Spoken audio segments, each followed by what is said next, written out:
নমস্কাৰ মৰমৰ ছাত্ৰ ছাত্ৰীসকল আজি মই তোমালোকৰ বাবে ধাতু ৰূপ পদ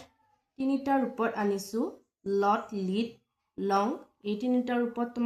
মই পদ ধাতুখন লিখি দিছো তোমালোকে ভালদৰে চাই লিখি লবা আৰু কেনেকৈ উচ্চাৰণ কৰিব লাগে মই তোমালোকক শিকাই দিম তোমালোকে ভালদৰে শুনিবা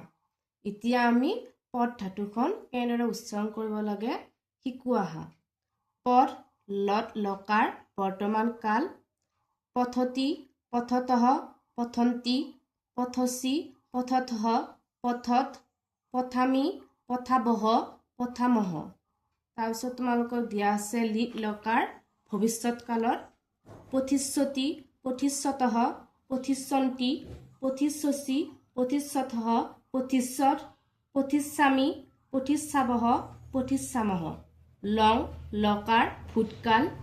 অপথত অপথতাম অপথন অপথহ অপথতম অপথত অপথম অপথাব অপথাম যদি ভিডিঅ'টো ভাল লাগে সাবস্ক্ৰাইব কৰিবা ধন্যবাদ